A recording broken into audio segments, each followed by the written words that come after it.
औज़ुबिल्लाहि मिनश्शैतानिर्रजीम बिस्मिल्लाहिर्रहमानिर्रहीम। अच्छा जी, आज हमारा कोरोना का एपिसोड 4 मई 2020 और आज हमारे पास 3 सवाल हैं कोरोना के बारे में या कोरोना के वक्त के बारे में। तो उनसे हम शुरू करते हैं। पहला सवाल ये है कि आजकल मुआशरे में कुछ लोग खौफ में मुब्तला हैं कोरोना की वजह से, और कुछ लोग इस कोरोना को बिल्कुल भी सीरियसली नहीं ले रहे और उस पर कोई संजीदा नहीं है। तो ज़रा वजाहत करें कि क्या करना चाहिए, खौफज़दा होना चाहिए या नहीं होना चाहिए। तो मैंने आपको पहले भी इस पे एक दफ़ा बात की थी कि कई सवाल ऐसे होते हैं जिनको फिर हम थोड़ा सा उसको जेनेरिक बना देते हैं, जनरलाइज्ड कर देते हैं, इस चीज़ को अकोमोडेट लार्जर ऑडियंस को करने के लिए। देखें, सबसे पहले तो ये अंडरस्टैंड करें, ये जो फियर है, खौफ जिसे आप कहते हैं, ये एक नेचुरल इमोशन है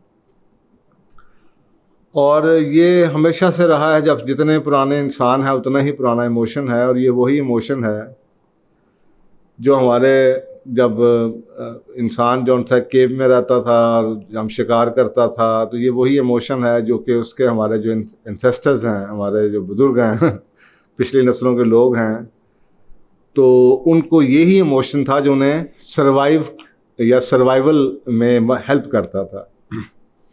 मसलन आप ये देखें, ये आप रात के टाइम जंगल में से गुज़र रहे हों या रात के टाइम बिल्कुल खामोशी में से गुज़र रहे हों, तो आपको कोई साँ की आवाज़ आ जाए, हवा की भी आवाज़ आ जाए, तो लोग डर जाते हैं। या अक्सर औक़ात बाल खड़े हो जाते हैं, हमारे पैल्पिटेशन शुरू हो जाती हैं, दिल धड़कना शुरू हो जाता है। तो ये एक नेचुरल फियर जौन सा है, खौफ जौन सा है, ये एक नेचुरल अल्लाह की तरफ से एक इमोशन है और ये हमारी सर्वाइवल का इमोशन है। और इसके अंदर दो तरह के रिस्पॉन्सेज होते हैं। एक बायोकेमिकल रिस्पॉन्स होता है जो हमारी बॉडी की केमिस्ट्री चेंज होती है, और एक इमोशनल रिस्पॉन्स होता है। मसलन हार्ट रेट आपका बढ़ जाता है, आपको पसीना आ जाता है, बाल आपके खड़े हो जाते हैं, सांस आपका फूल जाता है। और ये क्यों होता है? ये बेसिकली इसलिए होता है कि हमारे एक अंदर एक हार्मोन है, और इसलिए इसको बायोकेमिकल कहते हैं कि एक हार्मोन है जिसको हम एड्रेनलिन कहते हैं। वो जो एड्रेनलिन है वो एक ऐसा बायोकेमिकल है या रिस्पांस क्रिएट करता है, और ये इसलिए बता रहा हूँ नेचुरल है। अगर ये नेचुरल ना होता तो ये जो हार्मोन पैदा होता है ये ना हुआ होता। ये तो ये नेचुरल है। जैसे स्ट्रेस का एक हार्मोन है, हम कहते हैं कॉर्टिसोल है, तो इसी तरह ये फियर का हार्मोन है। तो ये जो फियर का हार्मोन क्रिएट होता है, ये उससे बाकी आपकी जो फिज़िकल रिस्पांस आते हैं या इमोशनल रिस्पांस आता है आपका, वो इसी वजह से आता है। तो ये एक नेचुरल फिनोमिना है, और ये हमारी बॉडी को जब आप देखते हैं, एक सामने से ख़तरा आपको नज़र आता है, आप जा रहे हो आगे से, जनाब आपको एक जानवर नज़र आ जाए या आपके कुत्ता एक नज़र आ जाए एक खौफनाक किस्म का, तो एकदम आपकी जो रोंगटे खड़े होते हैं या जो आपके अंदर से हार्ट बीट बढ़ जाती है, या आप उसको देख के रास्ता बदल लेते हैं या रुक जाते हैं या भागना शुरू कर देते हैं। डिपेंड करता सिचुएशन क्या है। इसी तरीके से आप आज के दौर में देखें, आप गाड़ी पे जा रहे हैं, आगे से आपको लगता है कि आपकी गाड़ी का एकदम टायर फट जाता है, या आगे से कोई गाड़ी एक और किसी का एक्सीडेंट हो जाता है, तो एकदम खौफ से जो आपके तासरात हैं, आप एकदम ब्रेक मार देते हैं, रुक जाते हैं या बचने की कोशिश करते हैं। तो ये एक नेचुरल एक रिस्पांस है फियर का। तो ये तो अच्छी चीज़ है। इसमें तो अगर तो हमें कोरोना से इसी किस्म का एक नेचुरल रिस्पांस है, एक फियर है हमें, तो ये तो एक अच्छी चीज़ है। लेकिन इशू ये है कि बाज़ दफ़ा ये जो रिस्पॉन्सेज होते हैं ये ज़्यादातर मैन्युफैक्चर्ड होते हैं या प्रोग्राम्ड होते हैं या कंडीशन रिस्पॉन्सेज होते हैं। तो इसका मतलब ये हुआ कि जो नेचुरल रिस्पॉन्स है वो तो ठीक है। मतलब मैं एक ऐसे इलाके में रहता हूँ, फार्म हाउस है, खुली जगह, आबादी बिल्कुल ना होने के बराबर है। तो मैं रात को जब 10-11 बजे बाहर निकलूँ तो एक थोड़ी सी ना चिल सी आती है जिस्म के अंदर, क्योंकि उस इलाके में सांप बड़े हैं, न्योले हैं, और वो गीदड़ जिसे आप कहते हैं वो बड़े हैं। और रात के टाइम अगर आप पैदल चल रहे हो तो ऐसे ही आपको डर लगता है, तो आपको हाथ में एक लाठी रखनी चाहिए। तो ये एक नेचुरल रिस्पॉन्स है जो कि आपको प्रिपेयर करता है कि आपके हाथ में लाठी होनी चाहिए। जो ही आपको पत्तों की आवाज़ में से किड़किड़ की आती है तो एकदम आप चौंक जाते हैं। तो ये तो अच्छी चीज़ है।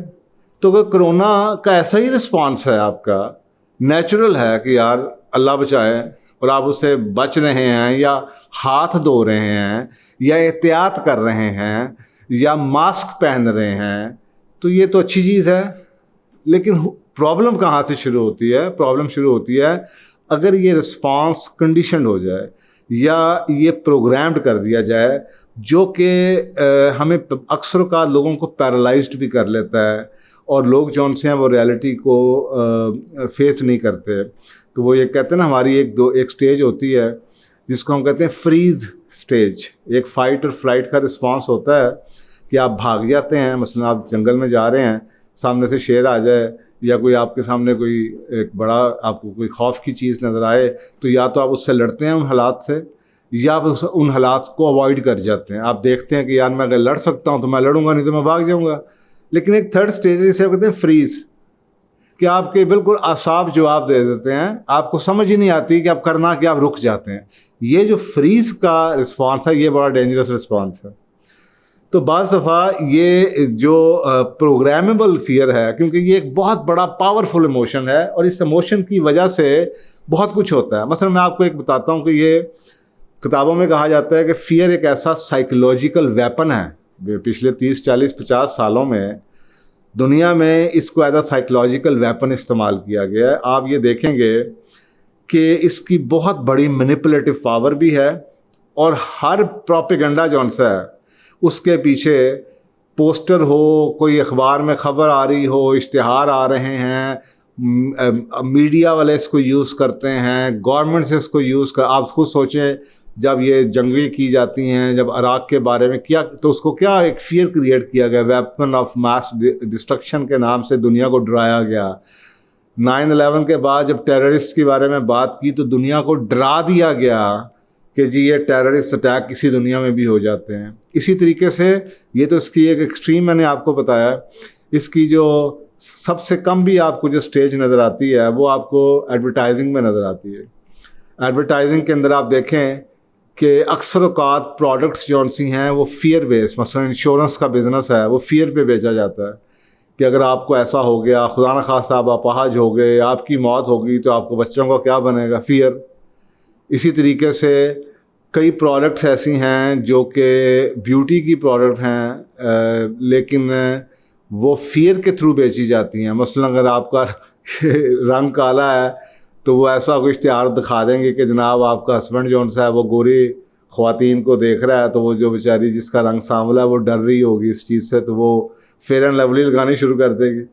तो वो फियर आपको वहाँ से क्रिएट होता है। इसी तरीके से मोटापे के कई इश्तिहार थे, जब मोटापे की प्रोडक्ट्स आई स्लिम होने की, तो उसमें बड़ी चीज़ों से फियर, मोटापे से फियर क्रिएट किया गया।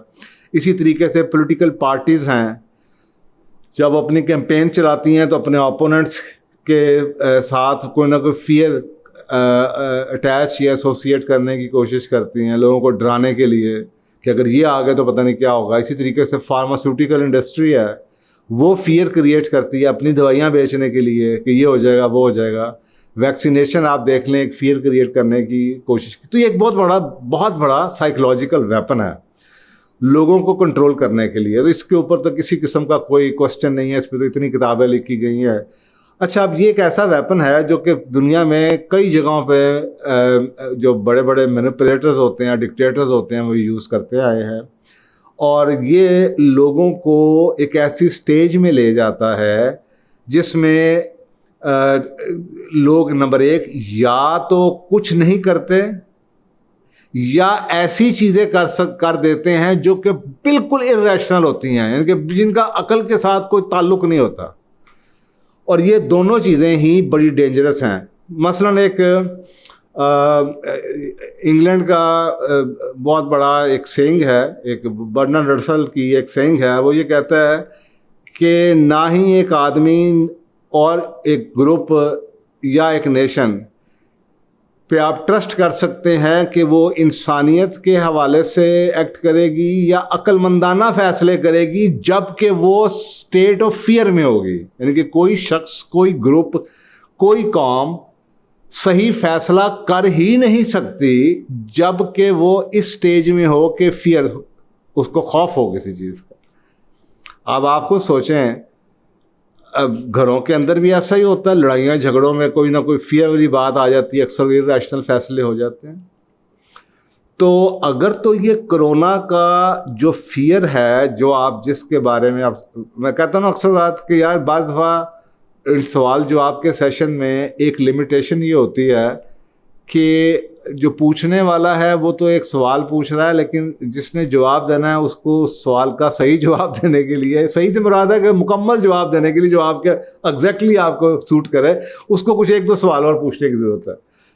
तो वो अब यहाँ पे है नहीं। तो अगर तो ये जो फियर जिसकी आप बात कर रहे हैं, उन लोगों की जो कोरोना के बारे में खौफज़दा हैं, अगर तो ये कंडीशनड फियर नहीं है जो कि मीडिया के थ्रू क्रिएट किया गया है, जो जानबूझ के क्रिएट किया गया है, और वो उनकी अक्ल बरकरार है और वो सही फैसला कर सकते हैं उस खौफ में मुब्तला हुए बगैर, फिर तो इसका बहुत बड़ा फ़ायदा है।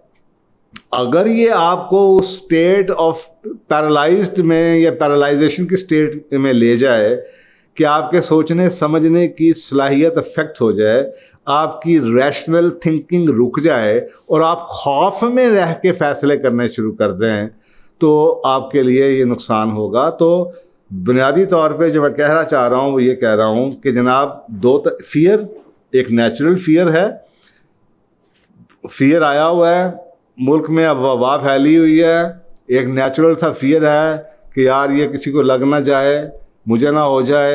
आपने एहतियात की, आपने जनाब एक्स्ट्रा ऑर्डनरी एहतियात कर रहे हैं, प्रिकॉशंस कर रहे हैं, उसके बाद अल्लाह के हवाले हैं, जितनी यानी कि आपके इख्तियार में है वो आप काम कर रहे हैं, और उसके बाद आप वो कर रहे हैं जो आपको करना चाहिए उससे बचने के लिए। तो ये इस शख्स को तो आप मैनियक नहीं कहेंगे, आप ये नहीं कहेंगे यार ये ओवरडू कर रहा है। इतना खौफ ज़रूर होना चाहिए, बेवकूफ़ों की हद तक ये भी नहीं होना चाहिए कि आप किसी चीज़ को मजाक समझें।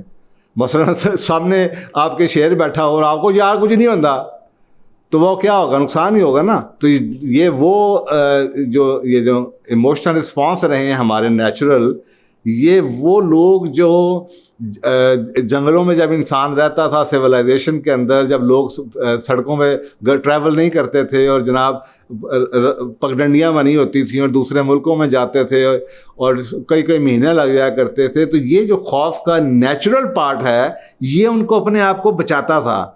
यानी कि उन्होंने हाथ में तलवार पकड़ी होती थी, अपने हैंडी चीज़ें रखी होती थी, हाथ में डंडा पकड़ा होता था कि जब जो ही कोई ख़तरा आएगा उससे वो निपटने की उनमें सलाहियत है, और उसके बाद दुनिया चलती रहती थी। ये तो नहीं कि लोग सफ़र करना छोड़ देते थे, ये तो नहीं कि लोग समुद्रों में सफ़र नहीं करते थे, ये तो नहीं कि लोग जंगें नहीं करते थे, ये तो नहीं लोग ट्रेडिंग नहीं करते, सब कुछ होता था, लेकिन नेचुरल फियर साथ चलता था। तो वो तो एक पॉजिटिव चीज़ थी जो कि उनको, आप खुद सोचें ना, एक आदमी इर्रेशनल तो ये होगा ना कि आप जा रहे हैं और आपको पता है कि यार यहाँ पे कुछ हो सकता है और आप मानने से इनकार करो, और नहीं यार कुछ नहीं होता, अल्लाह मालिक है, तो दैट वुड बी रॉन्ग। अगर तो ये नेचुरल है तो दैट इज़ ओके, और नेचुरल जौन सा है वो आपको हेल्प करेगा। अगर ये कंडीशनड है और प्रोग्राम्ड है और आपकी रैशनल एबिलिटी को ले जाता है और आप उस खौफ की वजह से इनएक्शन में आ जाते हैं, ये आप गलत फैसले करना शुरू कर देते हैं, दैट वुड बी रॉन्ग। तो ये बुनियादी तौर पे एक तरह से बैलेंस कर लीजिए कि जो लोग बिल्कुल ही इसको समझ रहे हैं ये मजाक तमाशा है वो भी गलत है, और जो बिल्कुल ही इस खौफ में मुब्तला होकर बिल्कुल ही पैरालाइज्ड हो चुके हैं वो भी गलत है। तो सेंटर की स्टेज में आ जाइए, as long as it is natural fear, तो ये बेहतर है। और अगर ये कंडीशन है तो आप अपने आप देखें। इसलिए मैं अक्सर लोगों से कहता हूँ कि मीडिया को कम देखें, खबरें कम सुनना शुरू करें। हम बैठे हुए बार बार, ओ इतने हो गया जी, ये हो गया जी, ऐसा हो गया जी। आपको सोचें कि दुनिया में जितने लोग मरे हैं, ये आप किसी डेटा इकट्ठा कर लें कि हर साल में इससे ज़्यादा लोग मर जाते हैं, एक्सीडेंट्स पे मर जाते हैं, बीमारियों में मर जाते हैं, लेकिन हम सारा दिन बैठे हुए मीडिया उसको इस तरह खौफ से पेश नहीं कर रहा होता। तो दुनिया कैसे चलती आ रही है? आप सोचें, आपको जहाज़ों में जो अगर आप सारा दिन बैठ कर यही देखना शुरू कर दें दुनिया में जितने जहाज़ जो हमसे हिस्ट्री है हमारी एविएशन की, उसमें कितने एक्सीडेंट हुए हैं और क्या कुछ वाक़यात हो जाते हैं, तो शायद आप बाय एयर ट्रैवल करना ही छोड़ दें। लेकिन आप सारा दिन बैठ के वो वीडियोस नहीं देख रहे होते, आप उसके बावजूद ट्रैवल कर लेते हैं। लेकिन अगर आप सारा दिन बैठ के यही देखते रहेंगे तो वो आपका इनएक्शन आ जाएगा और आपका खौफ बढ़ना शुरू हो जाएगा और वो प्रोग्राम्ड होगा। तो इस प्रोग्राम्ड फियर से बचें, नेचुरल फियर की हद तक ठीक है। तो आई होप कि ये इस बैलेंस को आप मेंटेन कर सकेंगे। Thank you. अस्सलाम वालेकुम दोस्तों, पूछो और जानो कि ये सेशंस आपकी पुरजोर गुजारिशों पे शुरू किया गया था। हमारी आपसे ये गुजारिश रहेगी कि इन वीडियोस को ज़्यादा से ज़्यादा आगे तक पहुंचाएं और सदका जारिया में शरीक हों। क्या पता आपकी इस शेयर करने से कितने घर उनके हालात बदल सकते हैं और आप सदका जारिया का हिस्सा बन सकते हैं। जज़ाकल्लाह खैर।